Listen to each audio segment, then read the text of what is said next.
of it. Come on in.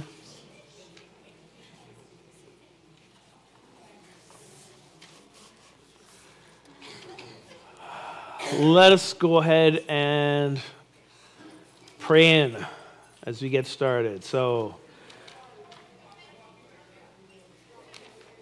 I'm going to invite you to take a breath. Take one more deep breath. Center ourselves here and now.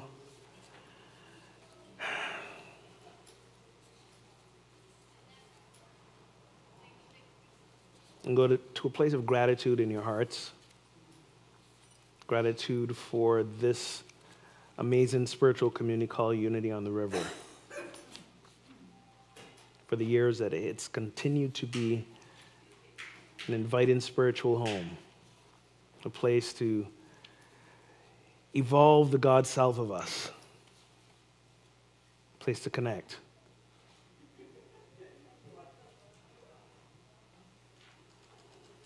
And a place of gratitude for each of you who said yes. Yes to being a committed part of this community. For being invested with your heart. Invested with your mind. Invested in action. Invested in your abundance.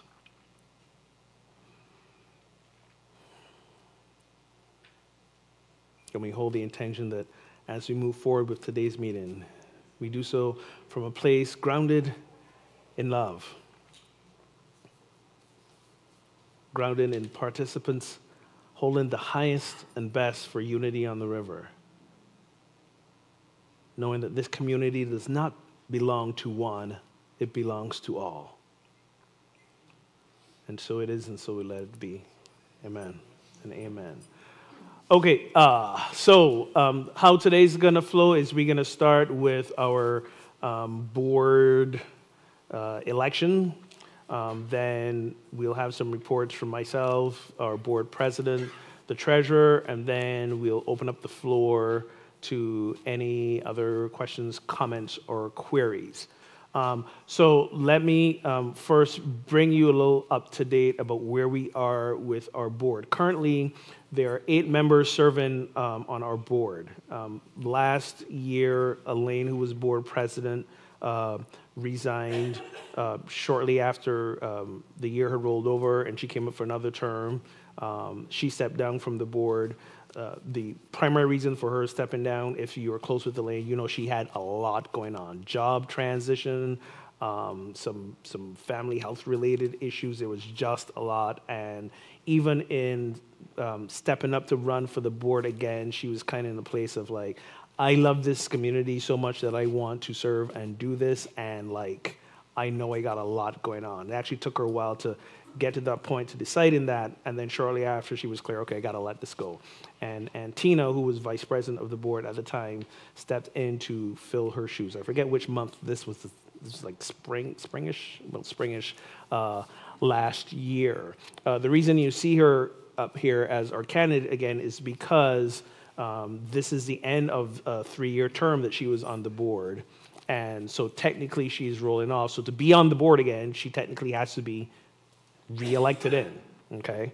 At the end of the year, Christine Masello, who was our treasurer, because also of some shift in her work situation and that schedule, she was not able to, like, it was a real stretch for her to attend board meetings, and stuff got overwhelmed with her as well. So she also decided, you know what, I'm not gonna run again. I'm not gonna seek to repeat my term. So she rolled off as was scheduled again as well. So that took us down to 8 members of the board. Our bylaws say our board needs to have 9 to 12 members, okay? So when we got to the end of the year and realized, oh, there's gonna be 8, what normally happens if this had happened like in March, we would have said, okay, we're below our 9 quota, we need more people on the board to honor our bylaws and our situation, and we would have like recruited for people on the board. it was so close to the end of the year, and we knew we would have our annual meeting in February, so we just said, let's go ahead and wait till our regular scheduled time, okay? So we opened it up, as we always do. We had 3 people put forward themselves to join the board, okay? Excluding Tina, okay? So 3 other individuals. Our process at the church here is if you want to run for the board, you fill out the board application. We have a nominating committee. Who's on the nominating committee? If you're here, please stand. Nominating committee, folks. So it's Amy at the back. Malik, that's you, nominating committee. And Michelle, you were here, and we didn't connect. We apologize if we didn't. I'm so sorry. Okay. Would you like to join again? 3rd time's the charm? Somebody you writing this down, Malik? Okay.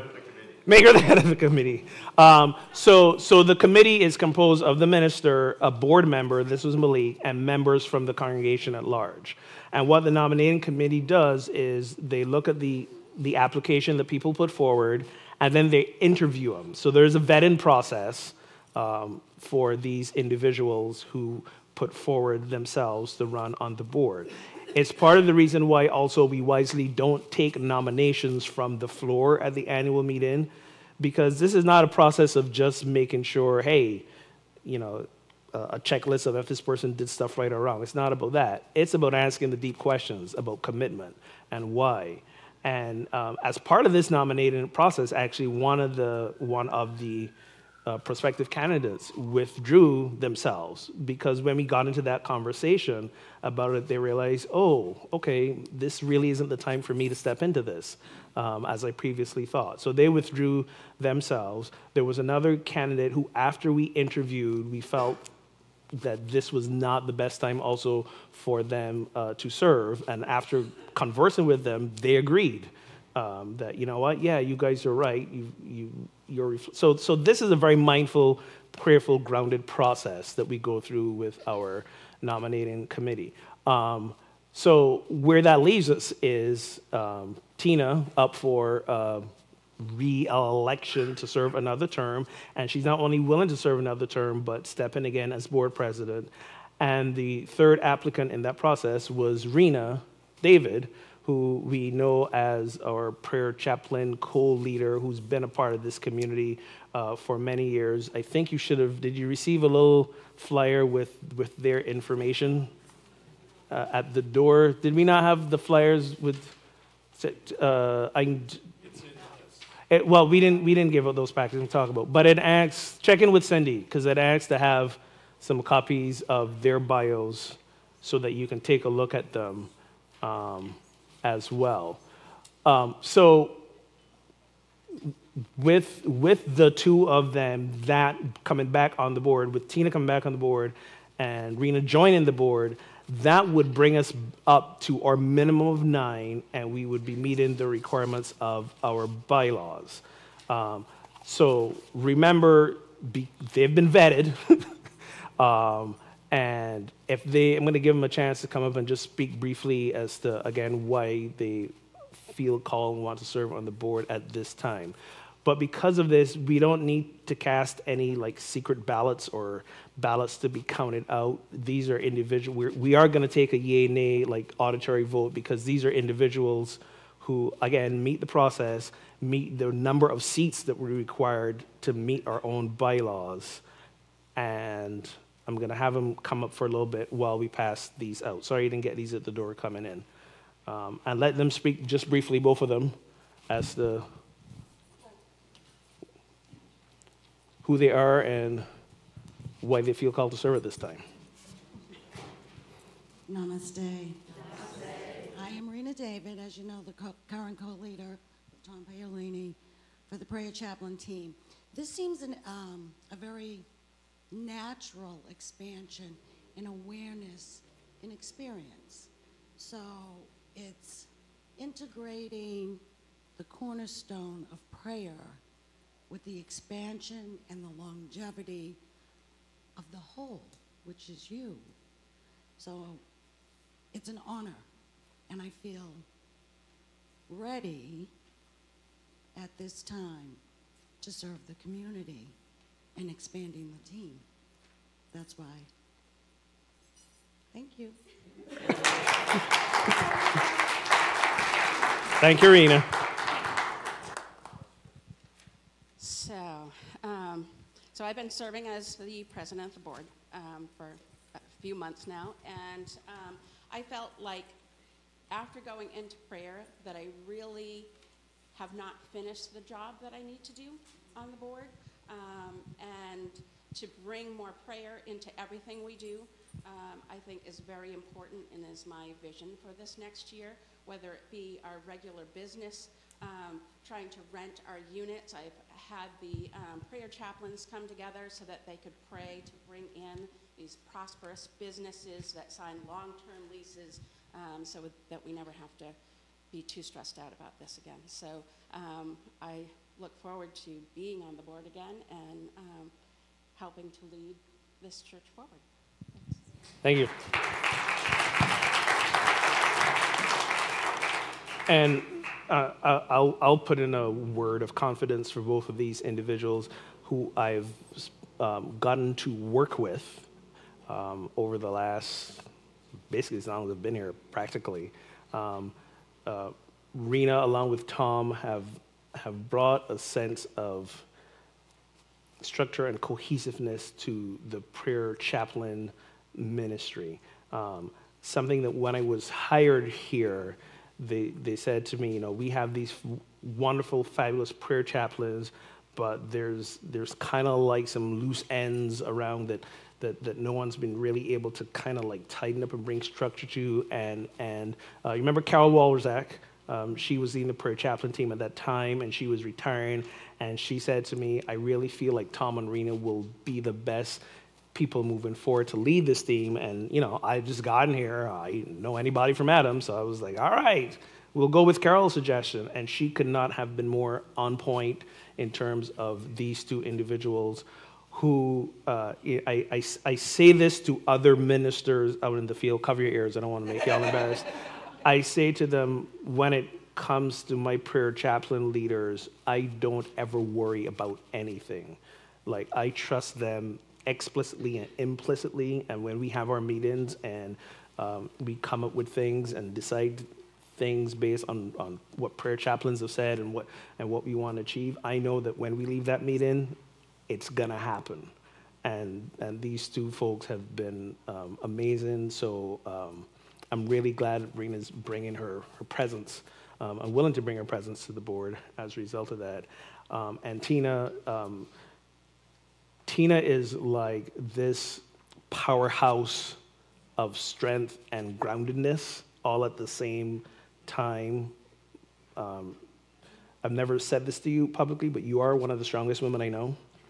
And no matter what situations we've been in the board and stuff that has come up, she's always the one that reminds us to go, what is the need that's trying to be met here, and taking us back to the heart space. You'd think as a minister that'd be my job, but hey, I get caught up in stuff sometimes too.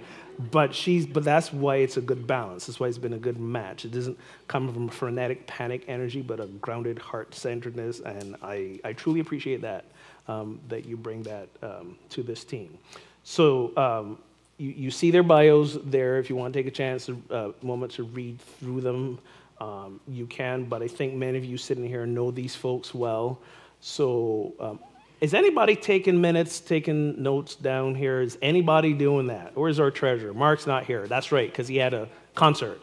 I'll have to take minutes from the recording, I think. People what? Right, from the recording. Oh, are we recording this? Hey, awesome. I'm only the minister. I don't know what's going on. Okay, all right. So what I would like to propose and move is that we do a yay or nay vote in admitting Rena to the board and readmitting Tina to the board. Anyone second that motion? Can we get a second for that?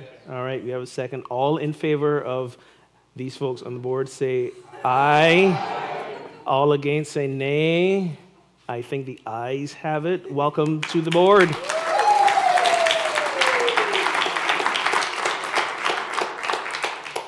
All right, so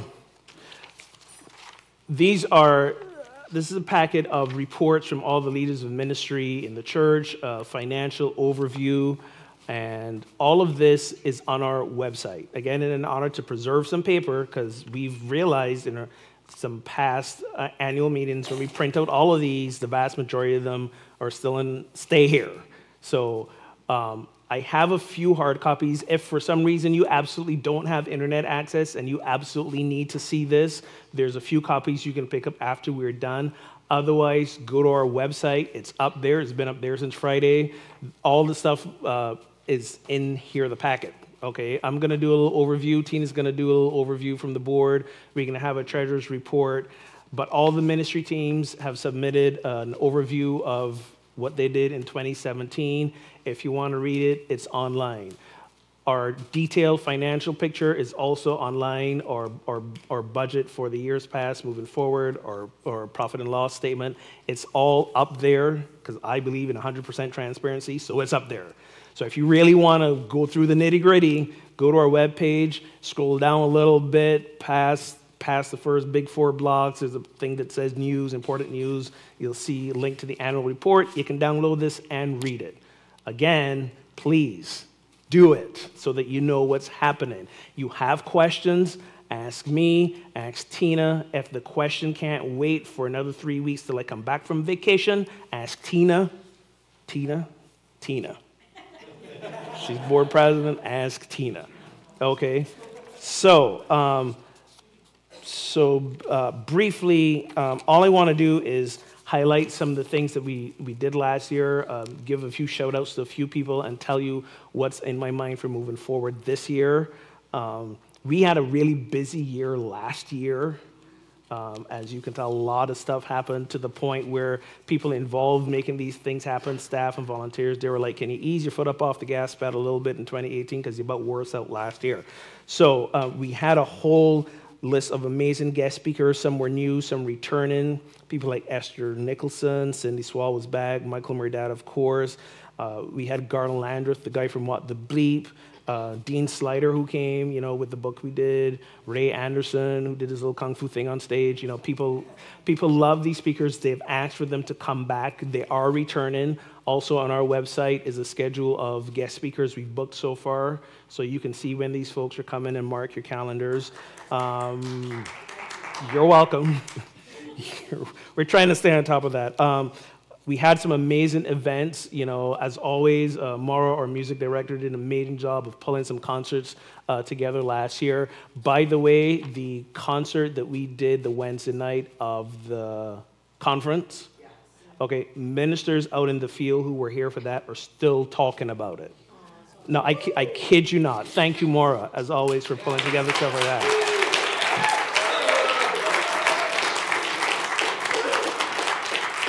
I mean, I literally spoke to one of them last week. We hadn't spoken to them since the concert about an issue, and we were talking, and we were about to hang up the phone. She said, oh, by the way, I never got the chance to tell you, that concert you guys did that Wednesday night, oh my God, the most fabulous thing I've ever seen.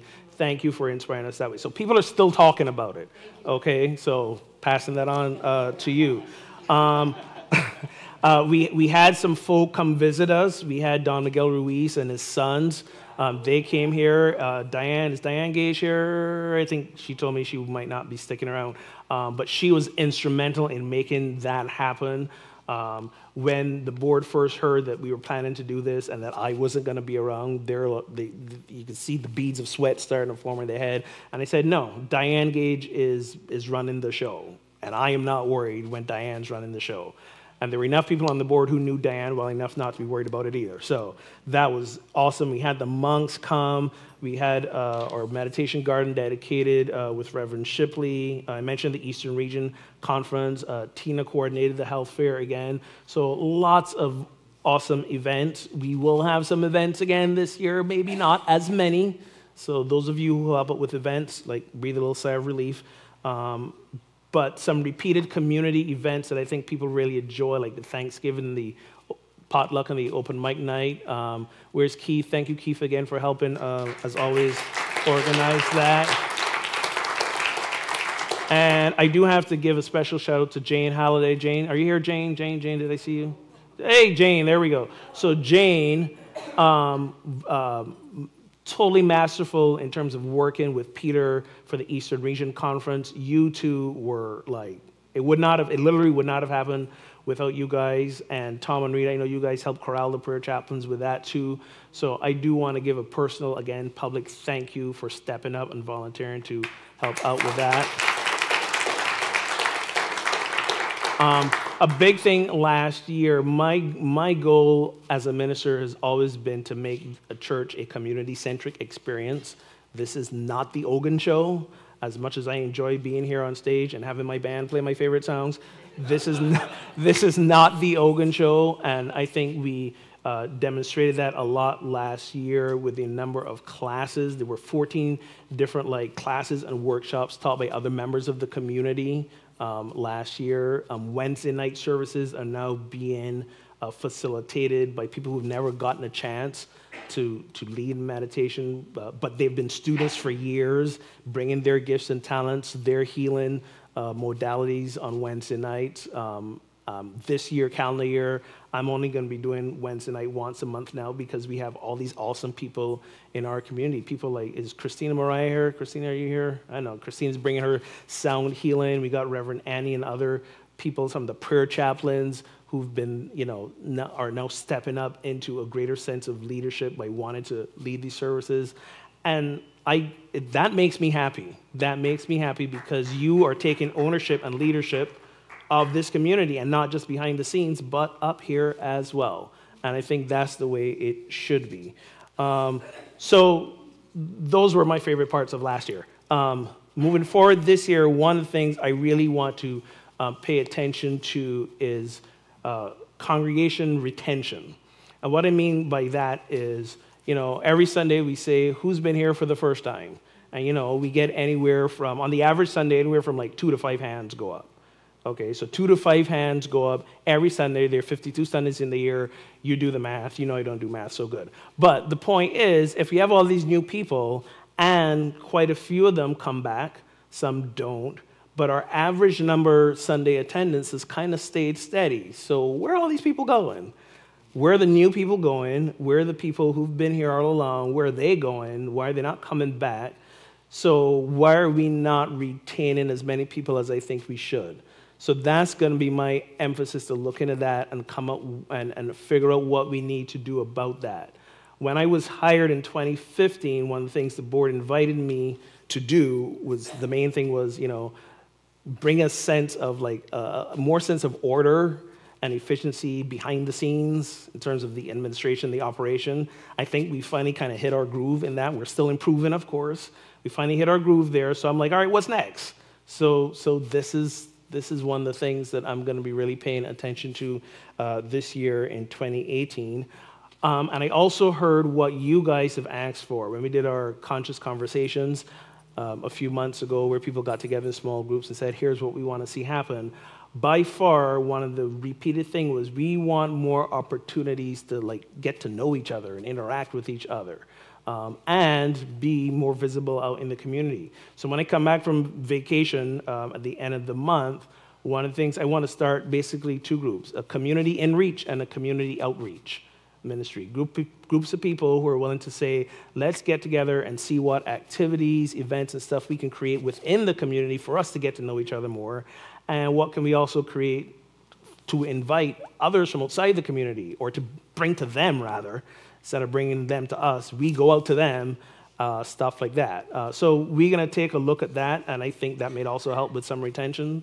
So that's really going to be my emphasis for 2018. That's all I got. Tina. Yes, Barry. Sure, questions. Let's take a couple quick questions. Yes? Short question, okay. We should have the mic. Oh, yeah, good idea. Thank you. Thank you for reminding me of that. I just wanted to say, Revo, that it might be a nice thing to recognize that Unity on the River plays a huge role in the recovery community. Thank you, Barry. Yes. and that we meet here 6 mornings a week, that I happen to be the liaison between you and them, Yes. and that we pay a nice sum of money for rent. We gifted, I gave Peter a check this morning for $300 directly from the What's Good About Today AA meeting as a gift to this facility. Thank you. So I just wanted to say that we do play a huge role in the recovery community as well. Thank you for bringing that up.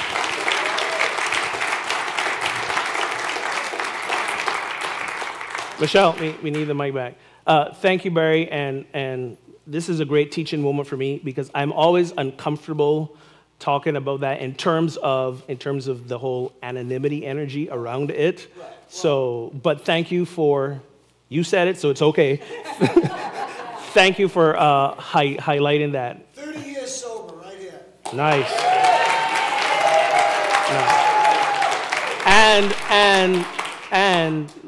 And some of you may not know this, but a lot of the AA community, they do things around here, especially things like sometimes clearing up snow and stuff when it's winter, helping set things up in here. There's a lot of stuff that you guys do that we don't know about because it happens at times when we're not here. So thank you for being that person for us. Appreciate it. First of all, it's good to be back on the board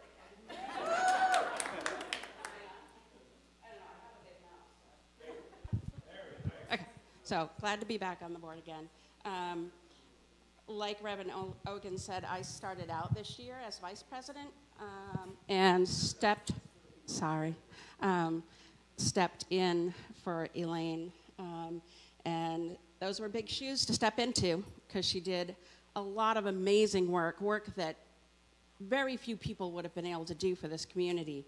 And even though she wears a size 6 shoe and I wear a size 10, it was a little scary.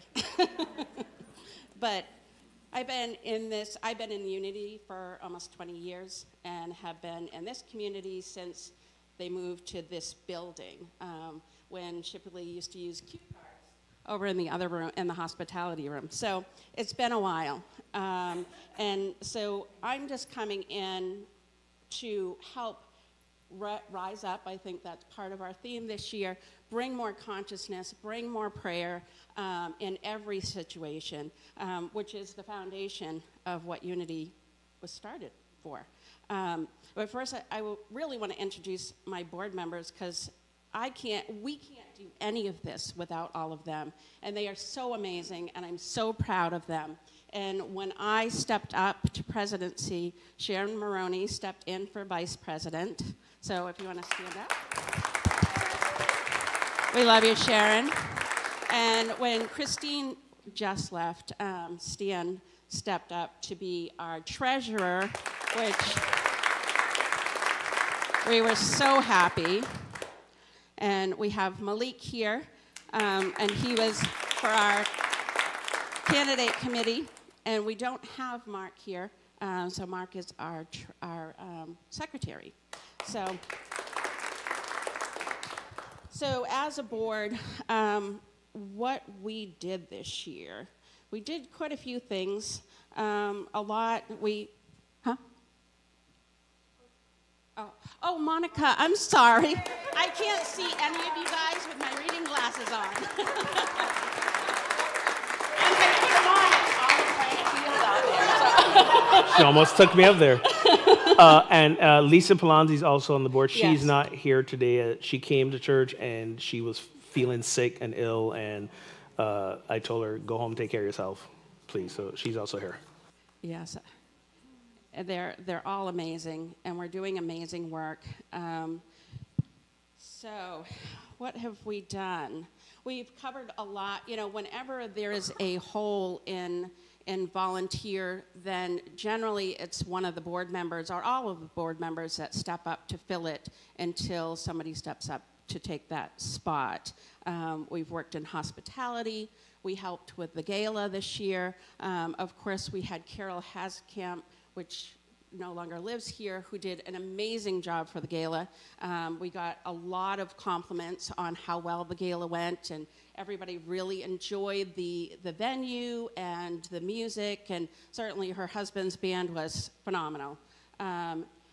We, of course, did the prosperity plan, myself, Reverend Ogan, Peter, and Christine before she left the board. So she kind of stayed in as treasurer until the very end of the year. So Stan is just stepping up in her position as she steps down. So I did the health and wellness fair, although we're still discussing if we're going to have a fourth annual because we did not have a lot of support that came out for the health fair this year. And so we're really talking about that. So if anybody wants to discuss that, you know, I'm open to doing that to see if we can bring more people that are coming in and enjoying these amazing healers that we brought in, and we had so much retail product. So it was a great opportunity. We had 2 good years, but this last year, it was a tough one, and the vendors were slightly disappointed. So anybody who wants to discuss that, possibly doing another year, please let me know. So what else do we have here? Malik continues to work with the Spirit Board and also with the LGB. Oh, a diversity group. Awesome. Yes, that will be part of it. Awesome. Okay. And I guess that's really, there's certainly a lot more, and when you read the report, we also, you know, we're trying to keep time. But I thank you all, everybody that's volunteered for this community, everybody that's been around for a long time and has volunteered over the years and in the present. And we look forward to going into race consciousness and prayer over everything this year. So thank you so much.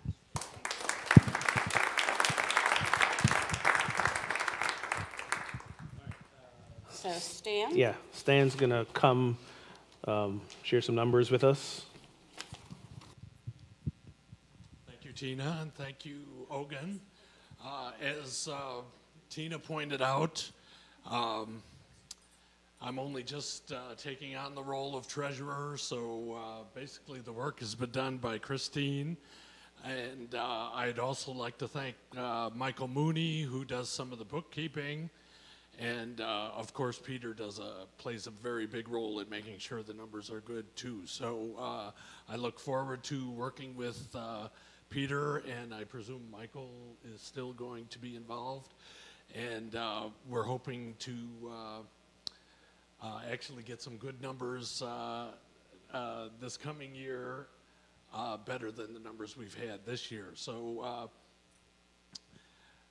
in this year, our total income was $395,983. Okay, we have the slide. And so I won't go through those numbers, and then the expenses exceeded that.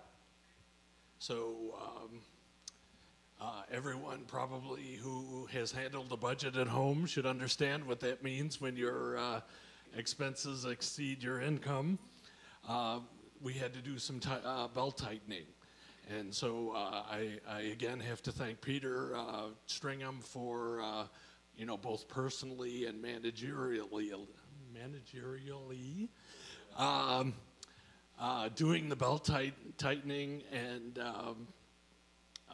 you know, we've had cutbacks in the music area and in other areas in order to meet our budget. So, but our projection for next year is increased income to address these shortcomings. And here we go. So we see that the trend line has been going down, and I'll speak to that first. It's very typical. You know, I've been involved in Unity for 35 years, and I've been attending at least 6 different churches. each one of those churches has undergone a minister transition, and it's very typical for a church to have a shortcoming in attendance when a new minister comes in. It's almost automatic. And we have certainly experienced that with Shipley leaving and Ogun coming in. We even had a year in between where we had no minister at all, and that probably did not help attendance much at all. I have seen extreme situations where attendance has dropped as much as 50%. And so we have not experienced quite that extensive drop in attendance. And I would have to say that I have to give thanks to the members of the transition committee who not only led us through the transition after Shipley left, but also hired Ogun as our new minister. So I think that was handled. That was handled just about as well as I can imagine. And it's definitely the best example of a transition that I've witnessed in my time in various Unity churches doing minister transition. So I congratulate and salute those folks. Next year, again, the numbers depend on the generosity and the participation of basically all of us as a community. And our expectation is that things will be better in the coming year than they were in this past year. And in order to make that happen, it's going to take this entire community, I would think. And as Ogun alluded to, attendance is a big factor in that. By far, the income from Sunday worship is the most important piece of income that we have. And so invite your friends. Look into your hearts and determine what is yours to give.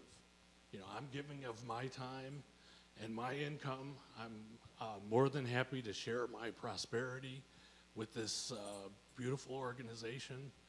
And I welcome each and every one of you to do the same in the coming year.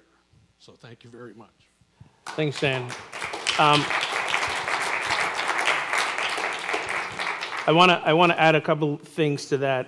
When we created the 2017 Prosperity Plan budget based on 2016 numbers, so 2016 numbers, we actually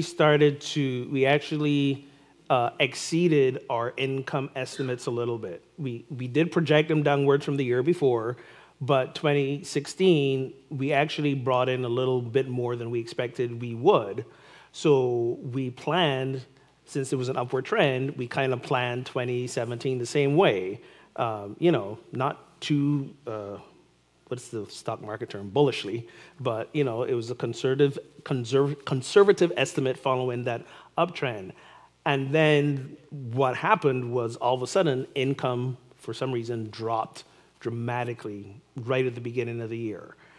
We don't know what happened. Again, the attendance did not fluctuate that much on average, but for whatever reason, the income dropped dramatically, and not just in churches. We had some people on the who were on the board who were involved in other businesses, and they said the same thing. We think it may be connected to the change of presidency. We don't know. Maybe people were like, well, we don't know what's going to happen, so again, let's hold on to our money just in case, whatever. We don't know what our best guess is. Now, the good news is, though, the last quarter of the year, 2017, we started to see an uptick in donations. We actually thought we would have ended the year more in the red than we did, because all of a sudden, the last quarter, things started to turn upwards again.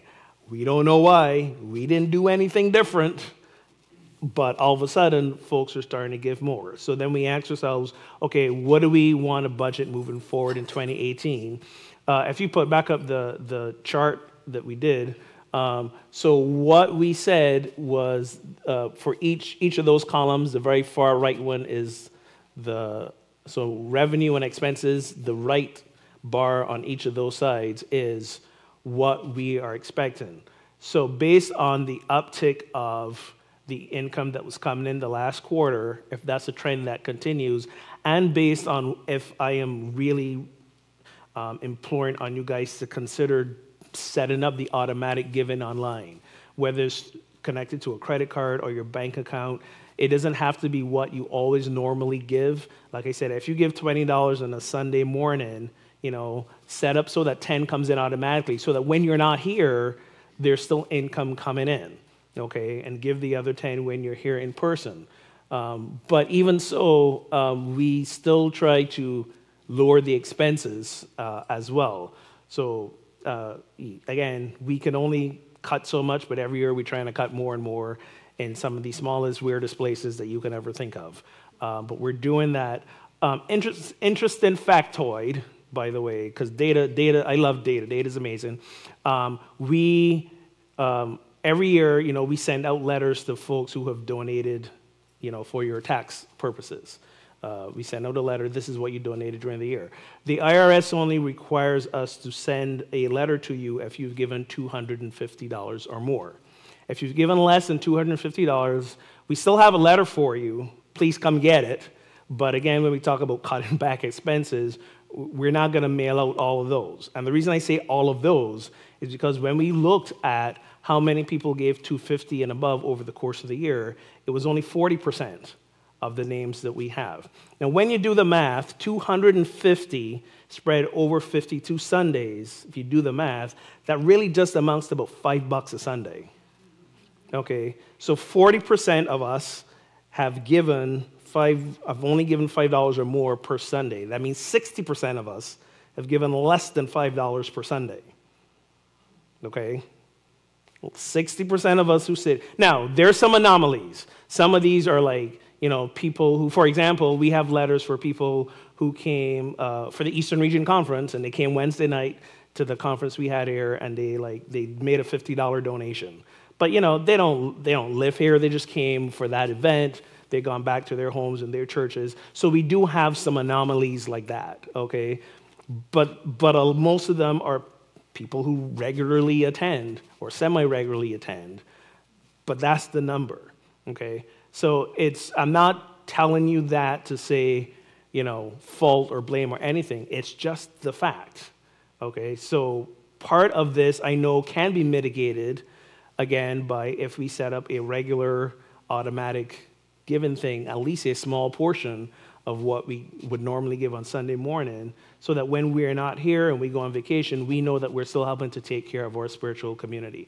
I saw some hands. I saw Brian, and I saw John, and Tom also has questions. So start with Brian. My question is about I don't see any breakout about the real estate that we have. Oh, Spirit on the River. Yeah. Oh, there we go. Yeah. I see. Yeah, that's a separate report. But part of our decreased income also is a result of a lot of tenants when their lease came up. And in one case, someone whose lease didn't come up, but they left anyways. So we have some empty units. There we go. We have some empty units in our holdings here. 3 units. 3 units are currently empty.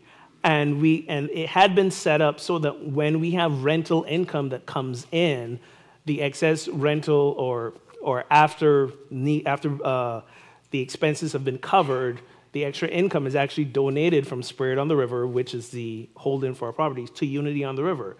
So like in 2016, for a lot of that year, Spirit on the River was actually paying into Unity on the River. So we didn't have to pay rent at all.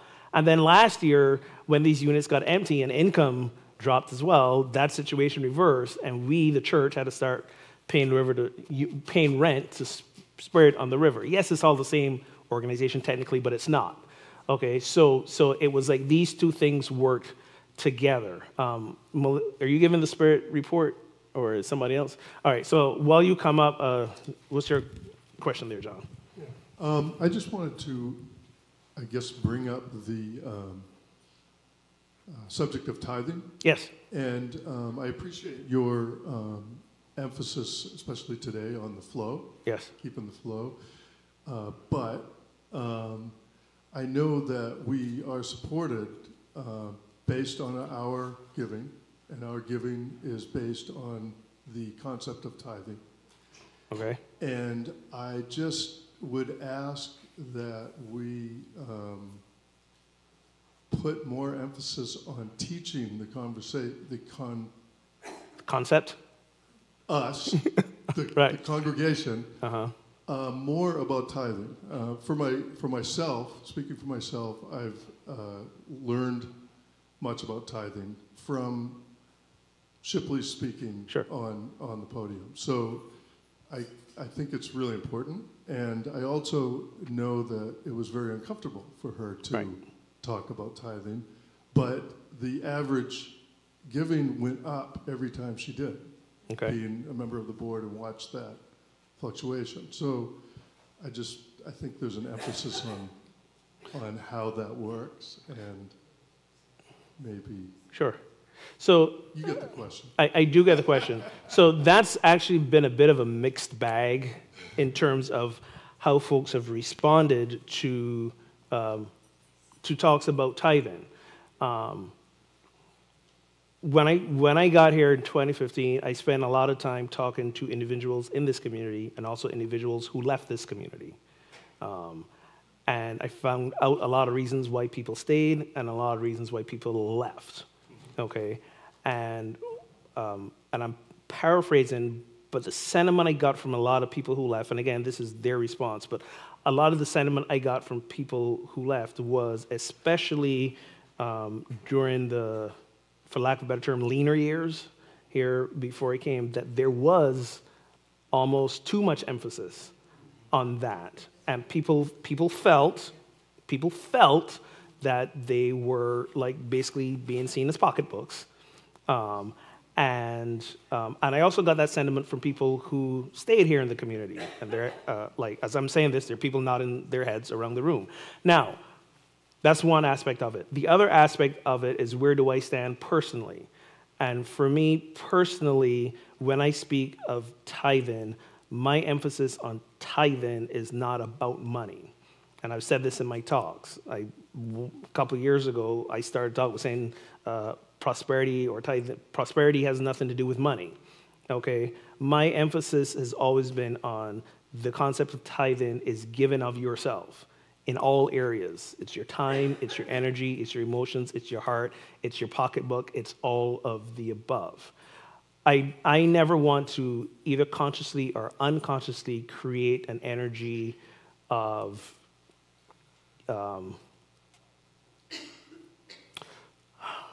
you have to give a certain amount to be here, okay? And I know that's not what you're saying as well. So for me, the spiritual principle of tithing exceeds just the money piece of it. And I've received much feedback from people who say, thank you for not putting the emphasis when you speak about tithing and prosperity and abundance on just the money piece of it. We do look at the data, and when I do speak about tithing and abundance and so on, we don't get an uptick in that. We do the absolute abundance class. That's what I forgot to mention today.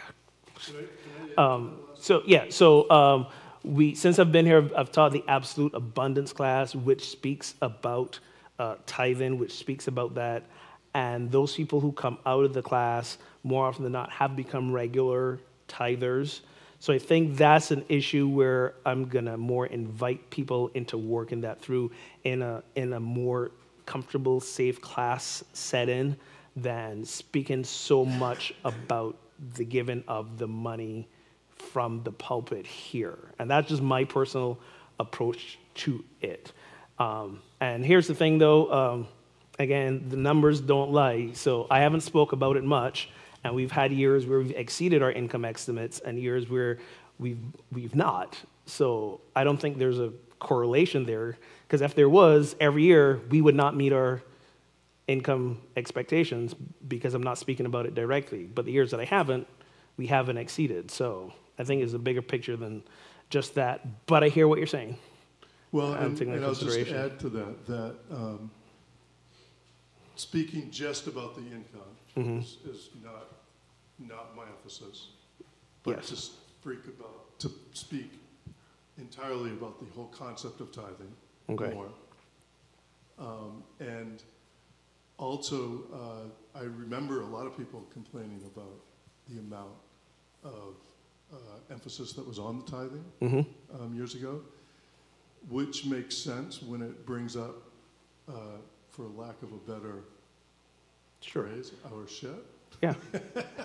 Yeah, it pushes buttons. But it does. Yeah. And as it probably should.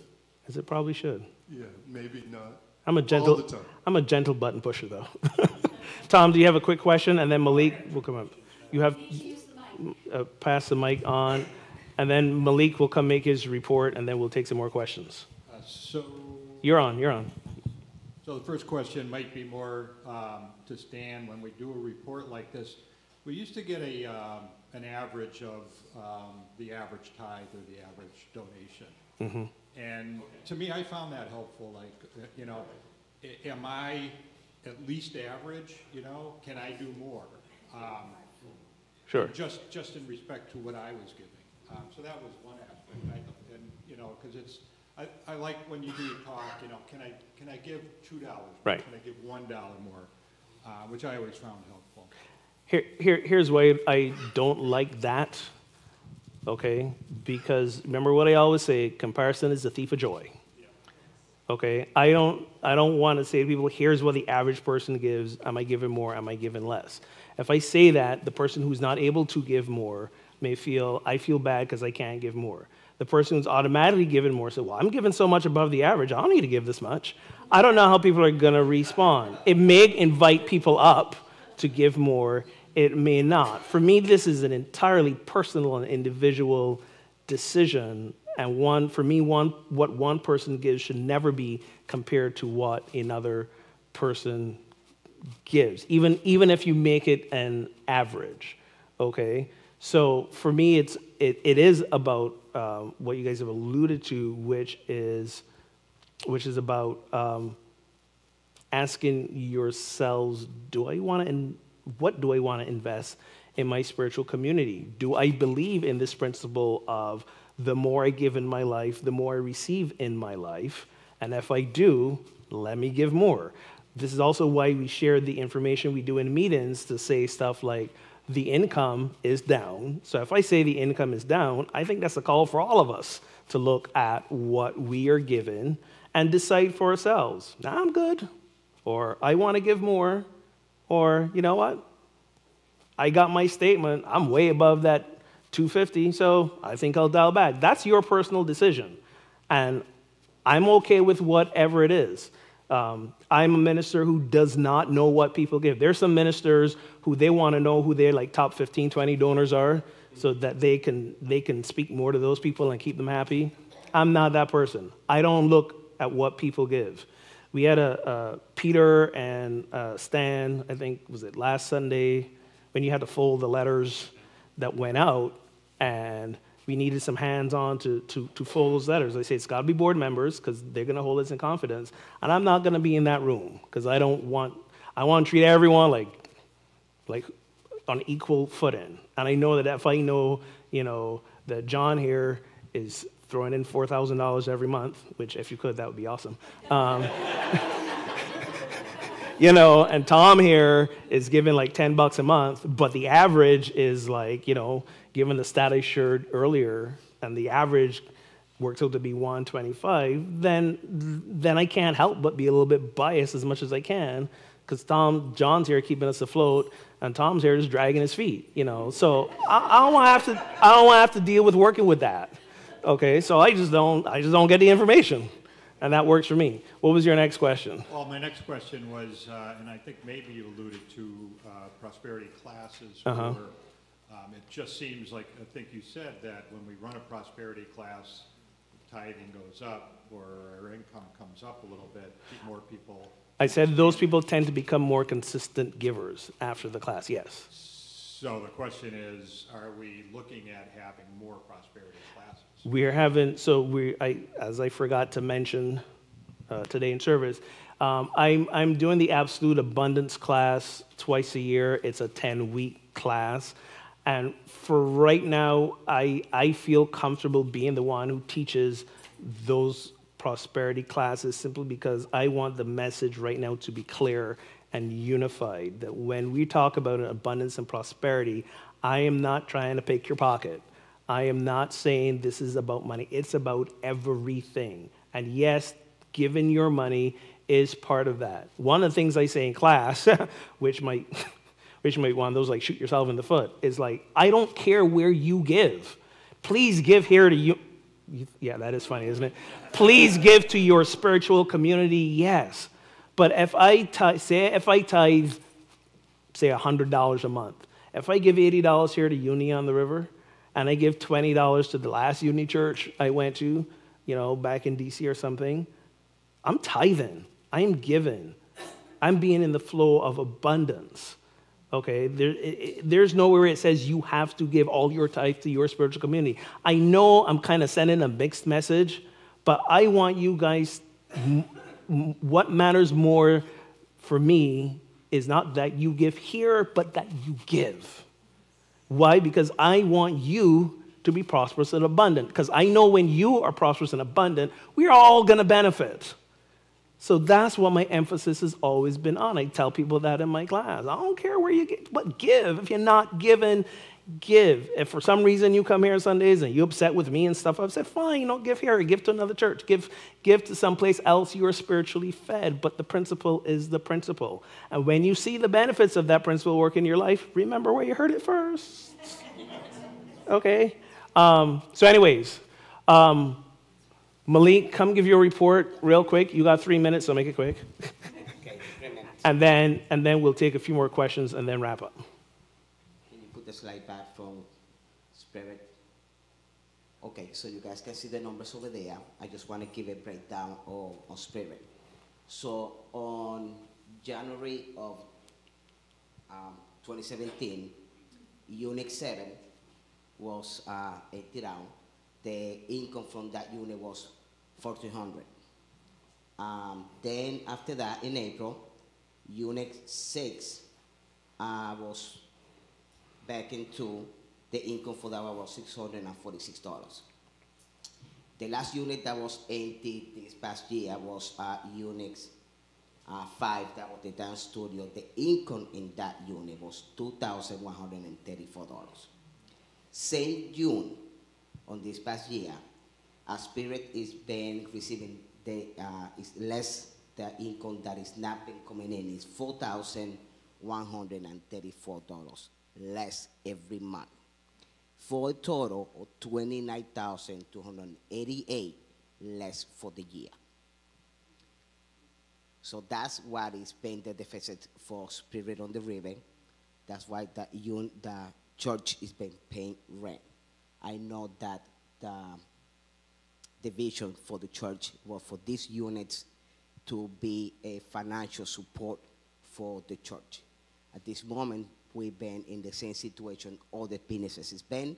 When we've been, we do have a real estate promoting these units. We've been doing some showings, but we just need to continue praying to get the right businesses to come in and support the Spirit on the River. That way, Unity on the River don't continue doing paying the rent for this situation that we are at this moment.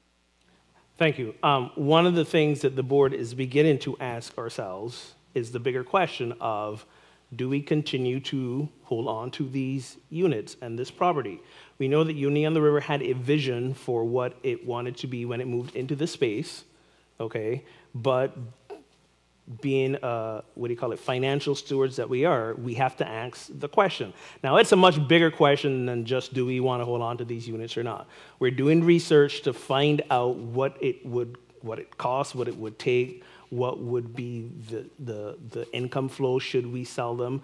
But for us on the board, we believe, again, every problem, circumstance has a spiritual solution. So for us, the spiritual question is it still in alignment with our vision of who we are as Unity River to have these units? Might it be time for us to ask ourselves, is it time for a new vision and a new mission? Because the last time we had a vision and mission was like, was it 4 or 5 years longer? Yeah. Oh yeah, that's right. We did sort that out. So it's been like a good decade plus since this church has asked itself, who are we here to be? Maybe it's time to ask that question again. So the board is mulling through all these questions. We're looking at maybe perhaps to bring in someone to lead us again and asking that question of who are we here to be from that vision mission perspective, and from there we think might lead us into that bigger question of, do we keep holding on to these units? Do we sell them? Do we sell them now? Do we sell them later? Maybe are there some other inspiring creative ways we can utilize our property? But for us, it starts in who are we here to be, which is that question we ask Spirit. So yeah, we're exploring all these things. Let's take about 5 more minutes of questions. Do you have a mic? Somebody pass that back to Art, and we'll take some questions and then try to wrap up. It is 5 to 1. Is everyone okay with staying for at least another 10 minutes to answer some questions? Yes. 2 quick questions. Yes. The forecast, the bar graph, vertical bar graph. What are the key assumptions to have the revenues increase at that rate and to have control over expenses that have proportionally so you're making money? What are the key assumptions? Well, the key assumptions are, like I said, the last quarter income has been trending up. Each quarter we've brought in more. It's been trending up. And I'm really going to, again, make that emphasis on folks setting up some automatic giving. When we tried this the first time about 2 years ago, a lot of people did sign on. The problem is we were just using PayPal. It didn't work for a lot of folk. But when we did that, we had a much steadier stream of income coming in. When the system broke down, then that stopped, and it took us a while to implement new things that we knew were going to work, that were going to be user-friendly and easy for people to sign up. So I'm going to return to that as well. So on the expenses, they come down from this year's rate. What's the key ingredient for that? So a lot of the extra expense was, as Malik said, we ended up having to start paying rent to Spirit on the River. So as we ask ourselves, what is ours to do about Spirit on the River, I think we'll address that issue as well. And again, like we do all through the year, if we realize that, we were off on our estimates, we'll make adjustments the best we can. We made adjustments last year, but not enough to meet the decrease in income. Thank you. You're welcome. I think there's some opportunities to reposition the whole facility and take advantage of the marketplace versus sell the property. The second question is in the allocated revenues and expenses. I noticed that everything was, quote, cash positive except for administrative revenues and expenses. I'm wondering behind that. I mean, it was dramatic because it's $100,000 difference between the allocated revenues and the allocated expenses in the report that was sent out. And okay. Can you shed some light? What does that indicate? So Christine would have been here. She handled all the finances for all of the year. Unfortunately, she's not with us even today. That would have been a great question for her. We're going to answer that question. I don't have the answer for you right now, but it will involve us looking at that again. The answer to that more detail. Okay. That's significant. Right. Okay. Did you get his question? Yes. Okay, great. Barbara, oh, sorry, go ahead, yeah. Thank you. You're welcome. I have 2 questions. Yes. My first question is, I love having all the speakers. Yes. I love having all the speakers here, and I enjoy them. Although sometimes we've heard the same talk twice. Remember, we only all have one talk. One year after the other. And so, I mean, even though the talk is really great, what if we went for less speakers? Okay. What if we went for less speakers? Because that does take a lot of money. Plus, my second question is, we haven't heard anything about the finances from the gala. I don't see that anywhere. I don't know. So the gala, it's our major fundraiser. So. Okay. I don't know if you have numbers, but all of that's in the report. All of that's in there. To answer your first question, would you mind? Here, hang on. Let me give you this one. Oh, by the way, again, the profit and loss and the budgets are all online, and we also have a few printed copies. If you want to take a look at it after service, you're welcome to do so. To answer your first question about the guest speakers, again, this is one of these mixed bags of things where when we did our conscious conversations and we asked the congregation, what do you want? That was one of the things we want. Not just guest speakers, but we want big name guest speakers as well. Now, yeah, see there. So we got that. Now, here's the thing, though. Here's the thing, though. Here's the thing to legitimately address what you're saying. Whenever we have a guest speaker, we always kind of like ask around, how did you like that speaker? And that determines a lot of if we ask them back again. We've had some guest speakers we've not repeated, and we've had some guest speakers that are on the schedule again for this year because after they were here, the overwhelming response was, oh my God, you've got to have them back. Okay? So when you look at our guest speaker list again, you'll see some new folk, some returning. We don't ask the speaker back if it's not someone that's had an overwhelming positive response to when they've been here. Big name speakers cost a lot of money, okay? Anytime a big name speaker like we had with like Don Miguel Ruiz, anytime someone like that's coming here now, it's because we've managed to work out some kind of really amenable financial situation.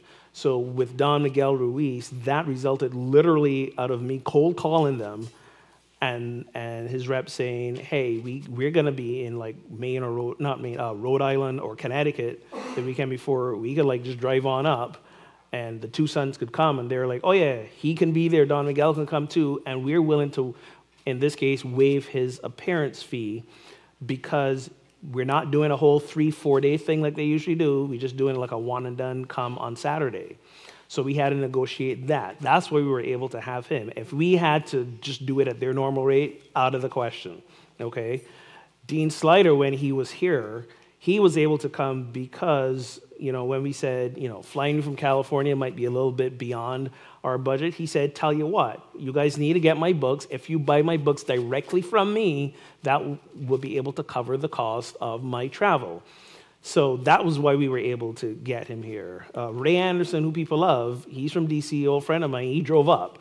So when we have guest speakers here, trust me, we are always asking the question of how can we get really good quality people here for as little as possible, realizing though that part of the congregation request is to have these people here.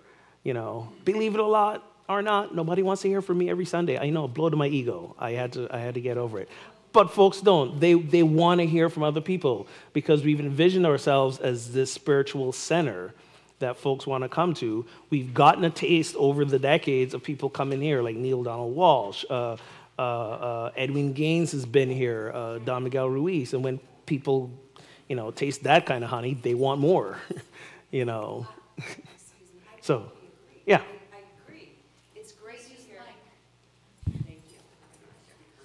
I agree that we had Gene Houston here Sure. years ago. Yeah. We've had amazing speakers here. This is the center of New England, this place. It's Right. a big responsibility. It is. But at the same time, is it in here what the speakers get?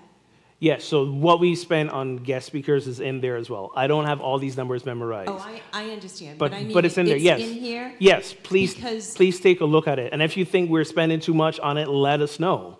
Let us know. And then realize that if we do, as we again go forward, make the decision to, it's like one of them chicken and egg things. If we do spend less on getting less guest speakers, which people say they want, then that's going to lend to their overall sense of dissatisfaction with the place and give less. The reverse is also true. So how do we balance that out? And it's a tricky question. But yes, we are very mindful about what we should and can and do spend on guest speakers. I'm just wondering if maybe we should cut back from there a little bit if it's overdoing us. Yeah, when we look to cutting back, we look everywhere. Okay. We look everywhere. Let's pass the mic back. We get a few more questions. And the Gaylor information is in here? Yes, it is. Let's come to Barbara here, and we're trying to take people in order. Barbara, and then we're going to go over to Peter, and then Amy in the back, and then Lynette. Yes. I don't have questions. I have two statements. Go. So if you're not happy with the online giving that you're representing, Yes. you can do it through your bank as well. Yes, and, direct bank that's a bank nice, transfer. comfortable option for some people. Yes. So I just want to make people aware of that. And you can sign up from that from our webpage. There's an option to do that. I haven't been on To do the ACH. Yeah, that's a new thing we are rolling out. The other thing is my company matches donation, and Unity on the River is one of the organizations that they will match. I think a lot of other companies are starting to do this, so please check with your company to see if they match. Awesome. Okay? It's an easy All right. way to get. Thank you. Pass the mic over to Peter. Yeah, just quickly about big name speakers and things. I've spoken recently to, I think, 3 different people who came here as a result of seeing Don Miguel Ruiz was here. And I think that's happened each time we get somebody really noteworthy here. Yeah, it's again one of them mixed bag bittersweet things where you gotta strike the balance. Sorry, I had said Amy next, and sorry, David's had his hand up for a while too. Trying to remember these folks. Go ahead, Amy. Just to recap on the guest speakers, I was wondering if there was any way that when we had a guest speaker, for immediately after that, we could put something out on SurveyMonkey so people could respond to how they liked that guest speaker. Okay. Also, that's a good idea. There may be people that have, maybe someone wants to see Neil Donald Walsh come back, and there may be people that are willing to finance his coming here. So maybe if there was a way that people could put out a request of people that they'd love to see coming in, why, and see if they're willing to pay for the cost of that. Thank you. And thank you for reminding me to thank all of you people who do host these guest speakers in your home. This is one of the ways we cut down on expenses, is we invite congregants to host the guest speakers in their homes, and like 90% of the time that happens. So if I don't thank you enough for doing that, those of you who do that, thank you. Great question. Plus, also, we're all 6 degrees separated from anybody in this world. So I know some of you know people who know these big name speakers. So, like, put in a good word for us. That's actually how we got Cheryl Richardson to come back speak with us. A friend of mine who doesn't go to church here, but who happens to know her, randomly said, hey, can you take me to the bus station so I could catch a flight? I'm going to go see Cheryl Richardson. I said, awesome. When you're there, tell her come to Unity on the River. Like, I just said it as a throwaway statement. She's like, oh, by the way, I told Cheryl about Unity. She goes, oh, yeah, and Cheryl said, I haven't been there in so long, I should go back. And she's here. Okay. She's coming, right? And I just wanted to recap on that also, too. As Peter said, there's been a lot of people that came to see Jean Houston when she came and never left because they didn't realize that we existed. Same thing with Neil Donald Walsh. And the monks to run. And right. So that's part of the reason we have these folks. All right. Let's go Lynette here real quick, then David, and then Matthew. And then we'll wrap up. So, yes. I'm assuming when we have someone with a big name that the giving is extra than usual. Yes. Just curious about how much of that extra actually covers the cost of having the big name come. Oi. I mean, is it ever covered? Or is it just a small piece? So I can give you an example. The one example when Don Miguel Ruiz came here, that it was a ticketed event, and we were able to make some money off that event. Yes, when a bigger name person comes here, yes, given for that Sunday does go up a little bit, depending on who the person is. But again, this is about the average across the year. So are those spikes extremely helpful for us? Oh, absolutely. Yeah, I mean, they help sustain us, but we can't just rely on those as well. So there's no like the only way like 3 or 4 huge big name speakers could come in the year and sustain us is if they came for free, because expenses do go into getting them here. But please know, we don't plan these things unless we're clear going into it that we are going to get some monetary value for it for ourselves. Okay? So, yeah. Who did I say was next? David, and then Matthew. I just wanted to make a comment on history since I'm an old guy. I've been around in the early days of this church. And I just wanted to, we have been so blessed because look at the sanctuary, look at all this property. A lot of that happened for another factor too. We were on an incoming tide of prosperity in terms of the economy. And it was an economy back there in the late 90s and early 2000s that didn't have the underlying doubt and skepticism about it. Like this booming economy, there's still a nervousness about what's going on. It's not the same. Yeah. In addition, we had some wonderfully generous people who were tithers. We had some big amounts come in. If we had what we had today, we were starting out in that room over there, we wouldn't be talking about buying this. So I was on the board back then.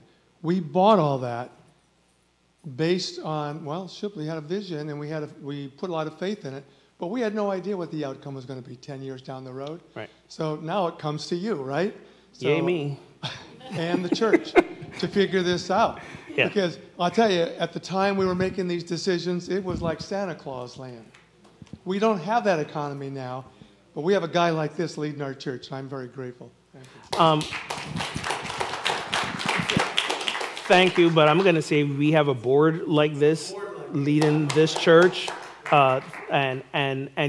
exactly. So now we have to ask the question: was ours to do 10 years later from, you know, when all this when stuff happened?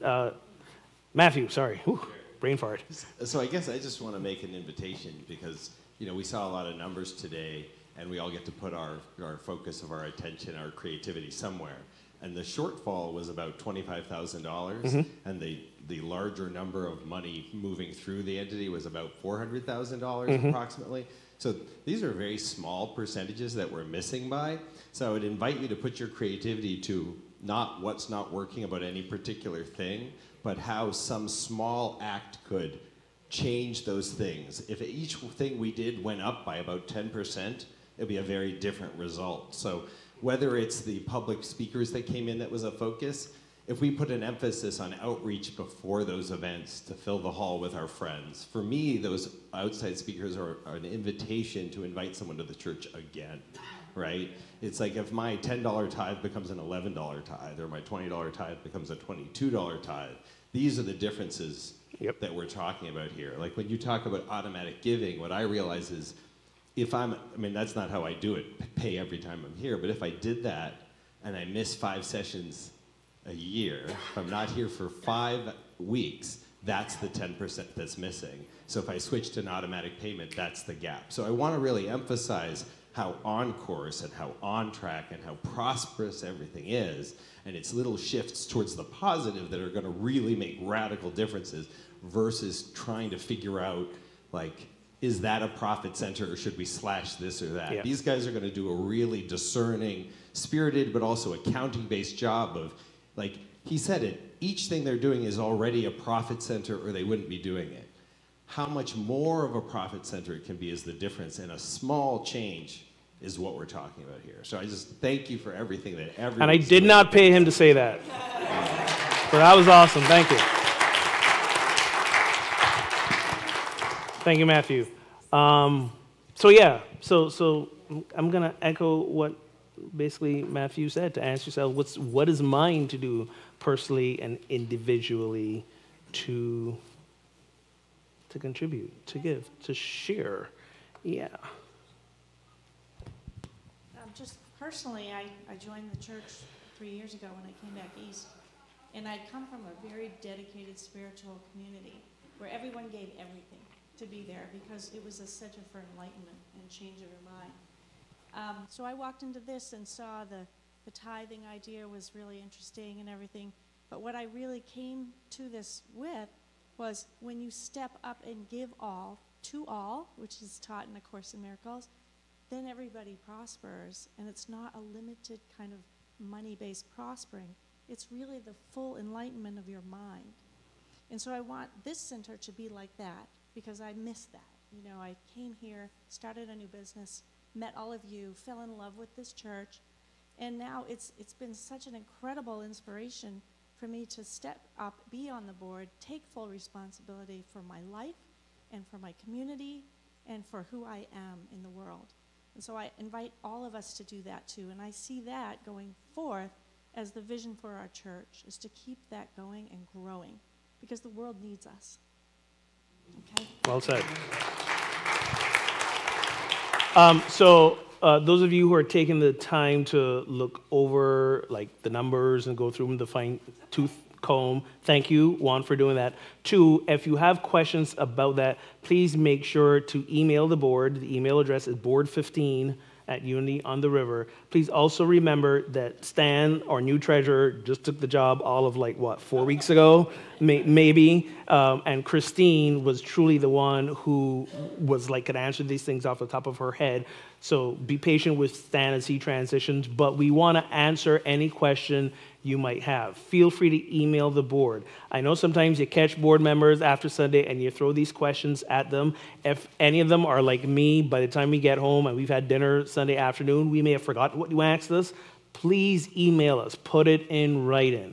Please also know our board meetings, you can come to our board meetings if you want. Please let us know ahead of time that you're gonna be there and what you wanna discuss. Email us, don't drop in, simply because as a board, there are some things we discuss that are gonna be confidential until they're time to make them public. But if you wanna come into a board meeting and share stuff and talk about stuff, you wanna talk to board members, you wanna set up an appointment with me, please do so. Do it in writing, call. Don't just grab us ad hoc after service, because a lot of people coming at us and asking things, saying things, we're not gonna retain it all. And then we don't want you to feel like you weren't heard. We want you to be heard. We are listening. Adapt the way you ask us stuff. Email the board. We are here. Remember, the board is who? The board is you. The board is you. Every year we elect members of you to the board. So you are the leadership of this church. When I kind of half jokingly say things like, I'm just the minister, I really do mean that. I am just the minister. I've been the one who's been hired here to be that spiritual leader, to be the person who helps deal with the operations and the administration and those kinds of things. When it comes to this overall big picture community, it's all of us in this boat together. And all of us who lead this, and all of us who help steer this. It's not just me. I don't want it to be just me either. I want it to be us. And since I've been here, it's been an amazing, marvelous us. So I want to thank you for that. Thank you for being here right now in this meeting, because you are the people who are the ones who are truly invested in the well-being of the spiritual community. And I want to close us off in a prayer. So if you are comfortable, again, as always, I want you to go to this place in your heart, not just of gratitude,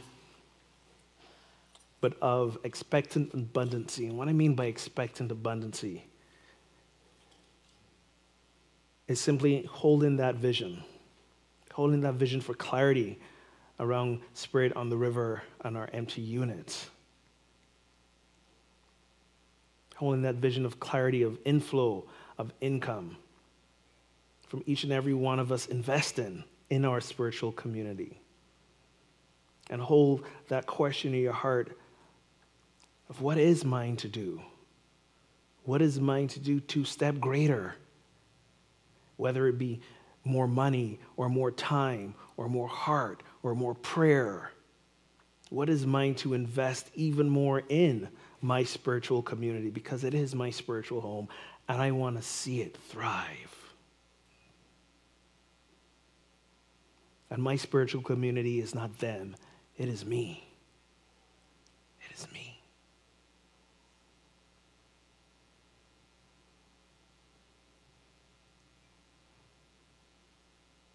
And so it is. Amen and amen.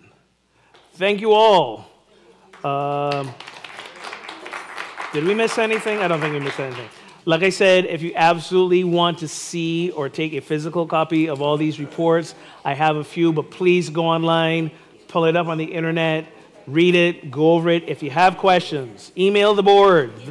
That's also online, board15@unityontheriver.org. And can I have the board members who are here come up on stage for a minute? We got to have a